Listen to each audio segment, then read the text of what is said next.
sami-sami ngayun bahasa Sunda nama di Balebir Karomo di samping Kabupaten Garut kami pendopona atau sekini Pak Bupati, Ibu Wakil Bupati, Ibu Hormat dan di Pak Kapolres, jajaran seluruh pimpinan daerah, Ketua PGRI, Kepala Dinas Pendidikan, semua DPRD Kabupaten Garut, Ketua MI Kabupaten Garut, saya Musamir ini bilang Bangka Maula Akbar, Bilang Ikra, Sri Hidli Kanalu, selanjutnya diberikan fungsi. Kalau kita bicara ibu, maka kita bicara sebuah peristiwa dan sebuah sifat. Sebuah peristiwa, manusia pasti mengalami peristiwa. Dia dilahirkan oleh seorang ibu.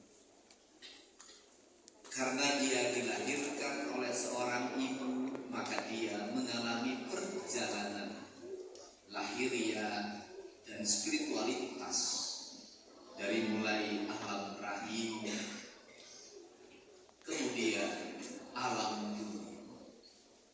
Ketika terlahir, maka orang Sunda menyematkan nama pada ibu adalah Indung.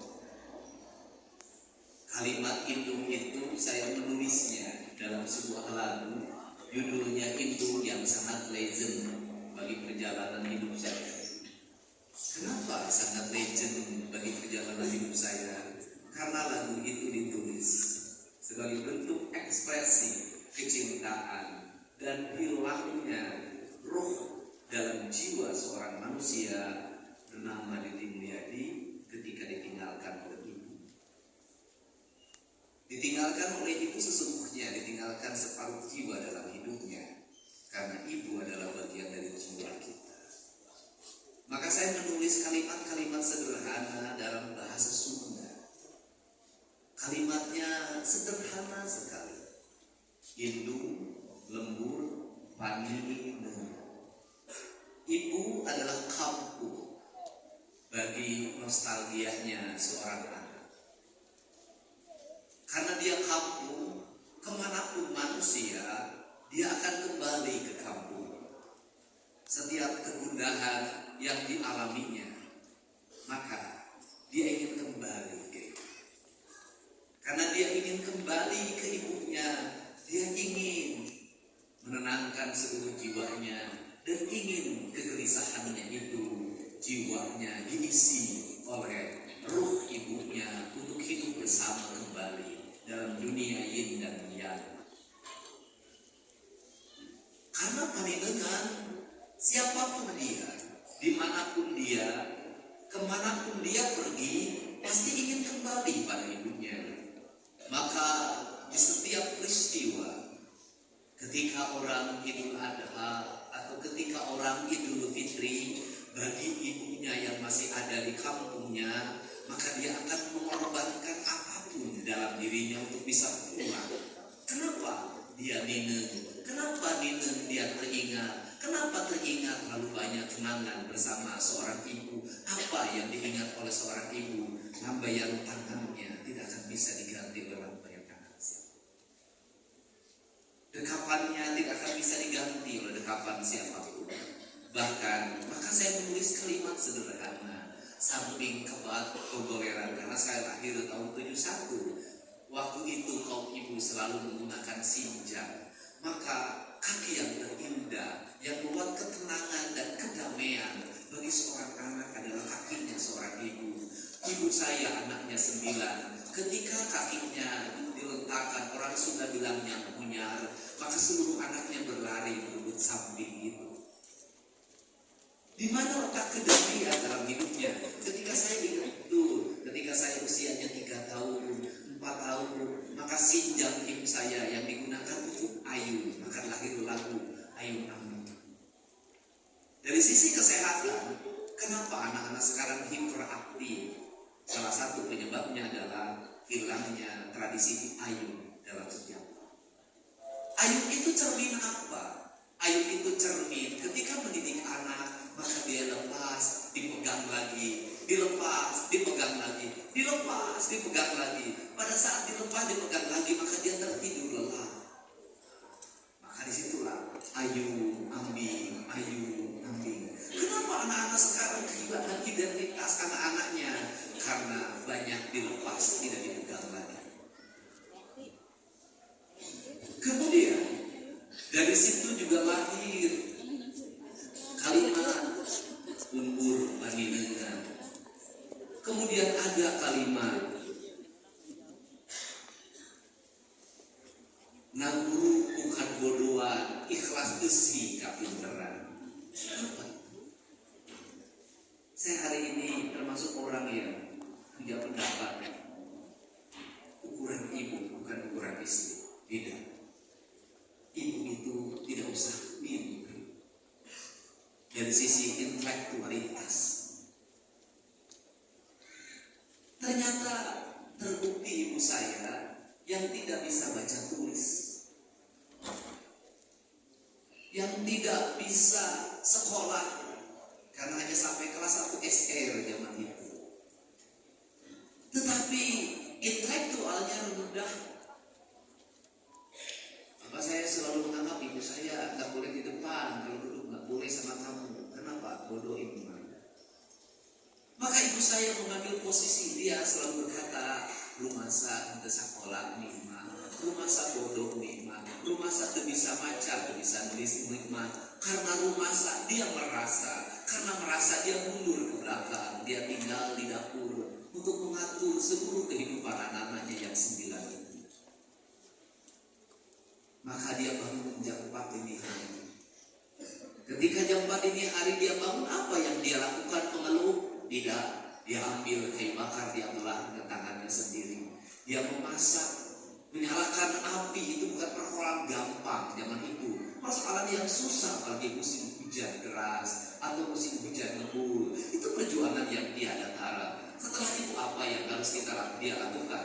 Membangunkan seluruh anaknya yang 9, memandikannya tanpa pembantu, tanpa babysitter, tanpa siapapun. Di tangannya itu seluruh anaknya dibelai dengan penuh cinta. Di tangannya itu seluruh anaknya digerakkan, dimandikan. Setelah dimandikan, didudukkan. Setelah didudukkan, apa yang bukan ibu saya? Maka dia jam 4 dan jam 5 masakannya sudah selesai.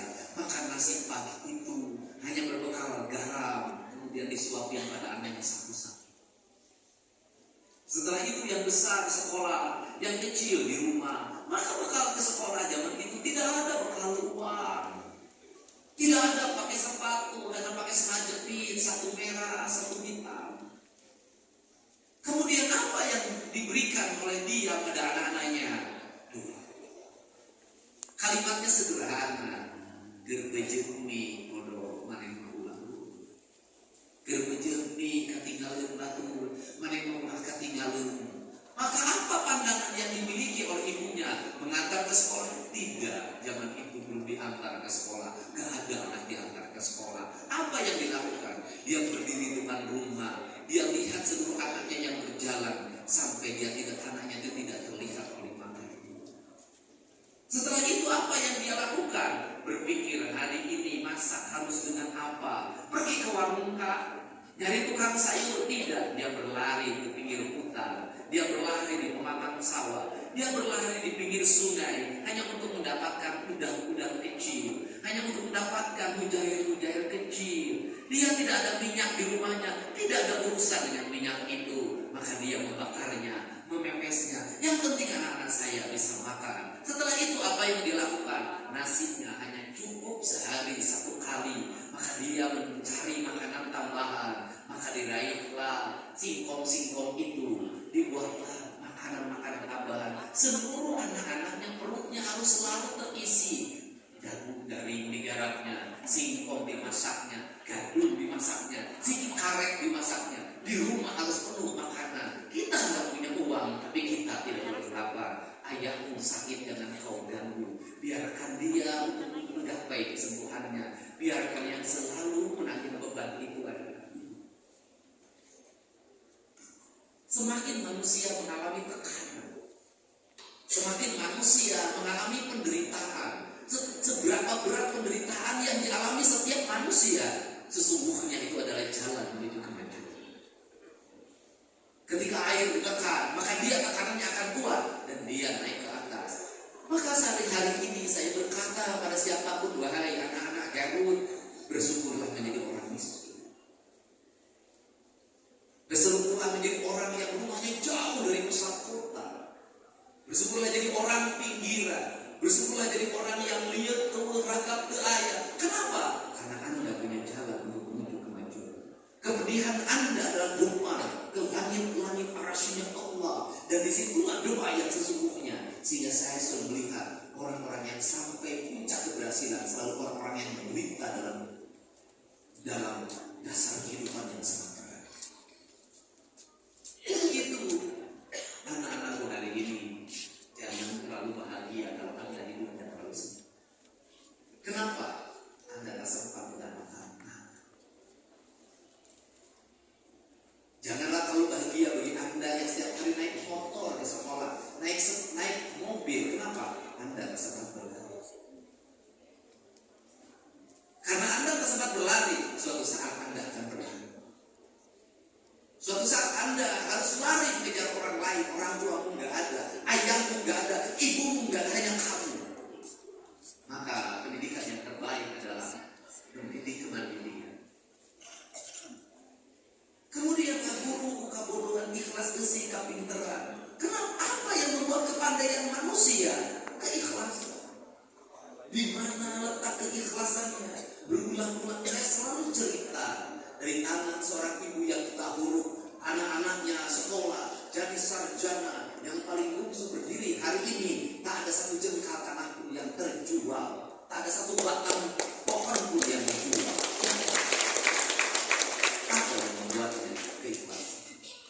Sehingga manajemen negara, manajemen pengelolaan APBD harus manajemen induk. Maka pemimpin harus memiliki sifat ibu.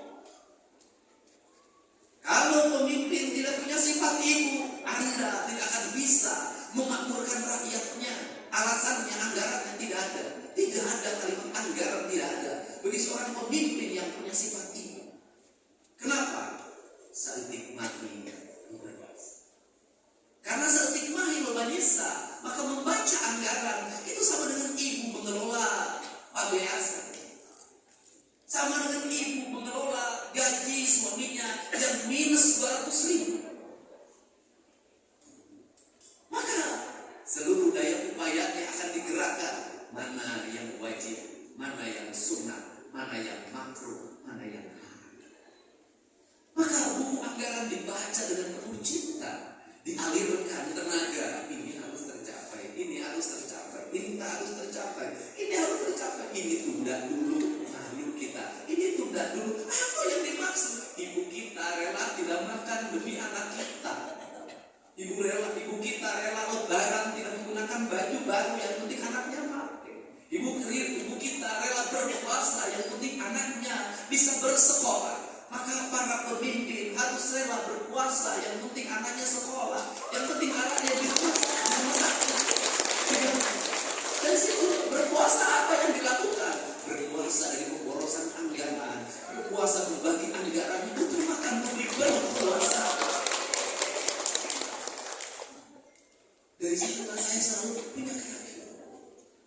Apa yang keyakinan saya sampai hari ini, ibu saya?